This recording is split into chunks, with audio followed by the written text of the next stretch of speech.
افسوسناک واقعہ پیش آیا. اتنا بڑی مسجد، مدینہ مسجد طارق روڈ کے اوپر، میں تو سمجھ رہا تھا 25-30 سال، ایسے اندازہ لگایا تھا، پتہ چلا کہ 40 سال سے قائم. اور پورے طارق روڈ کے اوپر اول سے آخر تک کوئی اور مسجد نہیں، اور پارک برابر میں پیچھے پڑا ہوا ہے. اس کے بارے میں حکم دے دیا، ڈھا دو اس کو، پارک بناؤ اس کو.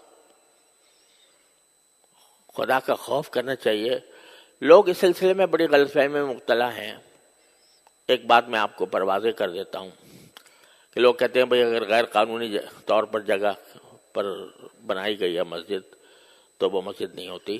یہ صحیح بات ہے، لیکن اس کا مطلب یہ ہے کہ ایک تو اگر کسی کی زمین پر جہاں جائز قبضہ کر کے مسجد بنائی جائے گی وہ بالکل ناجائز ہے، حرام ہے وہ.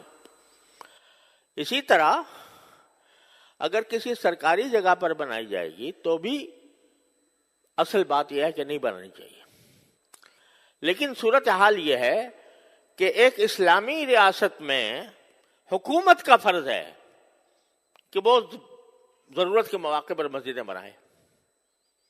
اس کا کام ہے یہ. الذین ان مکناہم فی الارض اقاموا الصلاۃ. اللہ تعالیٰ فرماتے ہیں کہ جب مسلمانوں کو اقتدار نصیب ہو تو پہلا کام ان کا یہ ہے کہ نماز قائم کرنے کے لیے جگہ بنائیں، نماز قائم کریں. تو یہ حکومت کا کام ہے.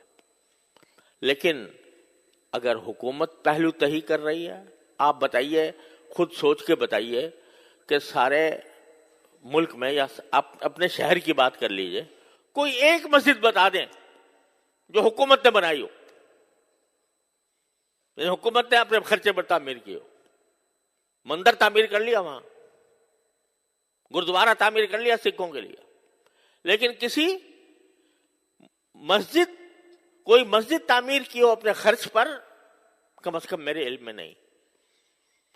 تو جب حکومت کوتاہی کر رہی ہے اپنے اس فریضے میں، تو کیا مسجدوں سے خالی ہو جائیں شہر؟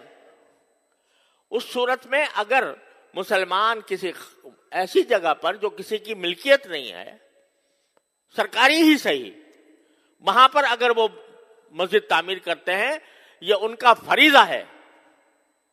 اگر حکومت نہیں کر رہی تو مسلمانوں کا فریضہ ہے کہ مسجدیں بنائیں. اب اس جگہ کہیں دور دور تک پورے شہر، پورے اس میں مسجد نہیں تھی، اور پھر بھی ایسا نہیں ہے کہ ویسے ہی قبضہ کر کے راتوں رات مسجد تعمیر کر دی گئی ہو.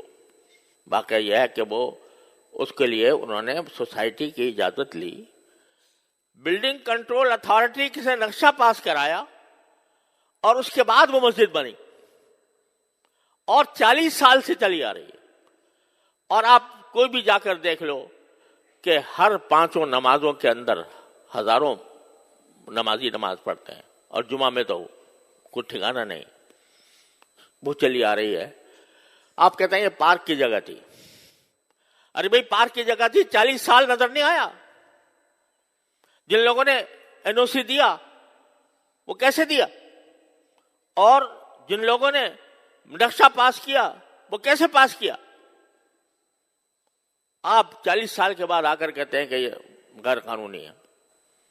اور میں نے وہ فیصلہ دیکھا جس فیصلے کے تحت یہ بات کہی گئی ہے. افسوس ہوتا ہے کہ اتنا بڑا مسئلہ، اور مشکل سے میرے خیال میں 20 سطروں میں لکھا گیا ہے، 22 سطروں میں. صرف اتنا ہے کہ کمیٹی کا ایک ممبر ہمارے سامنے پیش ہوا، اور اس سے ہم نے پوچھا کہ بھئی اس کی کیا قانونی کوئی اجازت آپ کے پاس ہے؟ اس نے کہا جی میرے پاس تو نہیں ہے. اب ایک ممبر ہے کمیٹی کا، کوئی صدر بھی نہیں، سیکریٹری بھی نہیں، مسجد کا متولی بھی نہیں. اس سے پوچھ لیا، اس نے کہا جی میرے پاس تو نہیں ہے.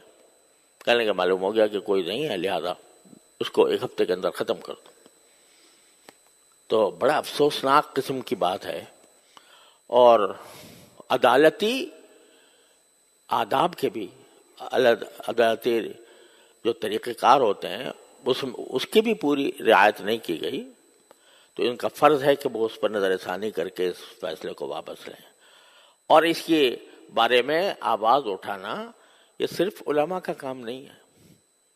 ہر بات میں یہی بولیں بھئی مسلمان بھی تو ہیں، وہ ہر مسلمان کے ذمہ ہے کہ وہ اس بارے میں قانون کے دائرے میں رہ کر، قانون کے دائرے میں رہ کر، لا قانونیت ہم نہیں چاہتے، ہم نے کبھی بھی لا قانونیت کی ترغیب نہیں دی، لیکن قانون کے دائرے میں رہتے ہوئے اس کے خلاف آواز بھی اٹھائیں، اور جو عدالتی طریقہ کار ہے نظر ثانی کا، وہ نظر ثانی کا طریقہ اختیار کریں۔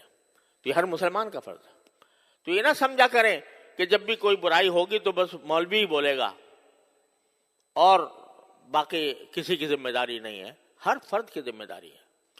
اور اگر یہ سلسلہ چل نکلا مساجد کو گرانے کا تو پتہ نہیں کہاں جا کر اس کی انتہا پہنچے گی۔ تو اس کو خیال کرنا چاہیے۔ اللہ تبارک و تعالیٰ اپنے فضل و کرم سے ہمیں اس امت کی جو اصل خاصیت ہے کہ امر بالمعروف اور نہی المنکر، شریعت کے دائرے میں رہ کر، اور الحمدللہ ہمارا قانون بھی اور آئین بھی کوئی اس کے تحفظ دیتا ہے، تو اس کے دائرے میں رہ کر اس کے بارے میں جتنا کسی مسلمان سے ہو سکے وہ کرنا چاہیے۔ وآخر دعوانا الحمدللہ۔